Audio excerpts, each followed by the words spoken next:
Sir पूछ लीजिए थोड़ा सा। पूर्व प्रधान के? सर कुछ अच्छा वो तुम्हारा नाम क्या है? पिताजी का नाम? शिव कुमार। रहने वाले कहाँ के हो? आलमपुर। काम क्या करते हो?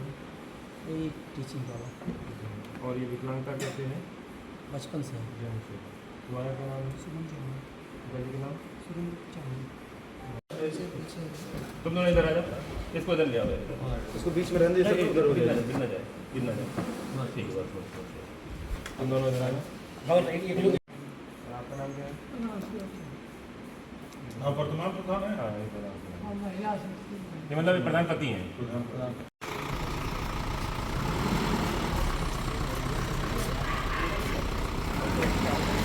और कहाँ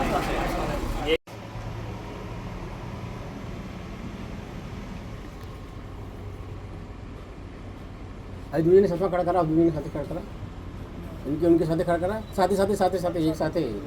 हाँ बस।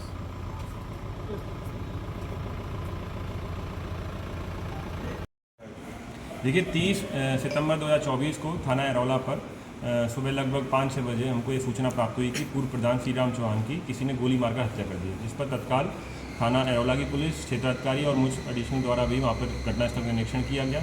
सभी तथ्यों के बारे में जानकारी की गई और मुकदमा अंतर्गत धारा 103 BNS में दर्ज कराया गया। इसकी विवेचना जब की जा रही थी, जिसमें जो मुलजिम थे इन्होंने जो वर्तमान प्रधानपति और उनके परिवार को नामजद किया था, जिनसे पूछताछ की गई, उनको भी पकड़ा गया, उनसे पूछताछ की गई।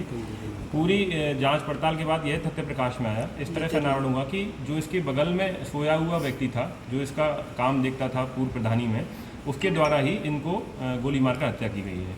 जब इससे कड़ाई से पूछताछ की गई और उससे मारने का कारण पूछा गया तो उसने बताया कि जो वर्तमान प्रधानपति हैं रामसेवक चौहान, उनके बेटे सुरेंद्र चौहान, उन्होंने मुझे ये काम सौंपा था, क्योंकि मेरे बड़े भाई की पत्नी, उनकी नौकरी पंचायत सहायक के रूप में लगवानी थी, जिसमें प्रधान द्वारा यह आश्वासन दिया गया कि तुम मेरा ये काम करा दो तो मैं उनकी नौकरी लगवा दूँगा। उसने ये भी बताया कि मुझे 50,000 रुपये और एक्स्ट्रा देने को भी बताया कि अगर तुम ये काम कर दोगे तो मैं नौकरी भी तुम्हारी बहू की लगवा दूंगा और तुमको 50,000 रुपये एक्स्ट्रा भी दूंगा। इस लालच में उसने ये घटना को कारित किया है। जो असला दिया गया है मारने के लिए, वो भी सुरेंद्र चौहान द्वारा ही इसको लाकर दिया गया है। सुरेंद्र चौहान अभी वांछित है और पकड़ा नहीं गया है। जो शुभम चौहान और रामसेवक चौहान हैं, उनके साथ भी इसने मिलकर यह योजना बनाई थी। जब इनकी योजना की बात हो रही थी तो रामसेवक चौहान और शुभम चौहान भी मौके पर मौजूद थे।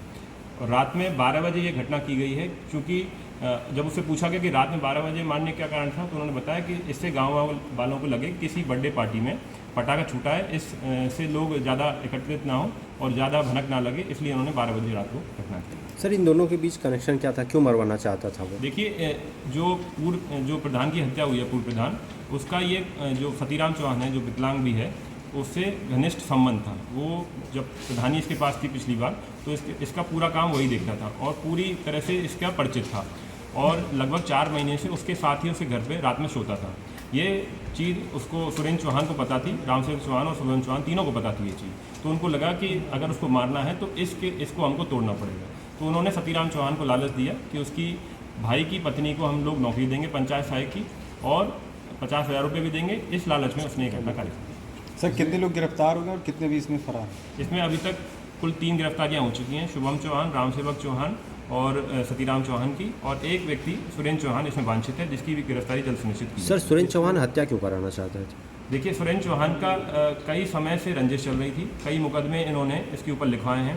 एक मुकदमे में सुरेंद्र चौहान के पिता रामसेवक चौहान को जेल भी भेजा गया था, इसी रंजिश के कारण और चुनावी रंजिश के कारण इन्होंने ये घटना कारित किया। सर, एक शारीरिक रूप से विकलांग होने के बावजूद भी घटना को अंजाम देने की बात है, तो तब क्या पुलिस को गुमराह करना है या इस पर पुलिस का पहले से शक नहीं जाना? देखिए, पहले दिन से ही डे 0 से ही बगल में सोए होने के कारण और इसको भनक भी ना लगना, ये हमारे लिए संशय का विषय था। उस पर हम लोगों ने जब गहराई से जांच की और कड़ाई से इससे पूछताछ की तो ये चीज़ें प्रकाश में आई। विकलांगता होने का ये फ़ायदा उठाना चाहता था, लेकिन जब हमने गहराई से इससे पूछताछ की कि तुमने क्यों मारा और किस कारण से मारा और तुमको असला कहाँ से मिला। तो उसने पूरी बात बताई। उसने बताया कि सुरेंद्र चौहान ने मौके पे मुझे, जब मैं लेटा हुआ था तो उसने ही लाके असला मुझे दिया था और मैंने केवल बगल में आके और घटना को अंजाम दिया और असला को वो लेके चला गया। सर फायर की आवाज़ किसी घर वालों ने नहीं सुनी, उसी परिवार में रहते थे लोग, तो क्या किसी विशेष तरह का असलाह था क्या वो? देखिए जिस जगह पे इसने मारा है और जहाँ सोते थे वहाँ पर कोई और इसके अलावा नहीं सोता था। एक दिन 2 दिन पहले ही इसका जो लड़का था ब्रजवान चौहान वो सोता था, लेकिन वो भी ससुराल गया हुआ था। तो इन्होंने इसी मौके को अच्छे समझा कि ये मौका है जब मैं और वो अकेले रहेंगे और इसको मारा जा सकता है। इस कारण ये घटना की गई और बाकी अन्य जो परिवार सदस्य थे वो गांव के किसी अन्य घर में सोते थे, साथ में नहीं। ठीक है।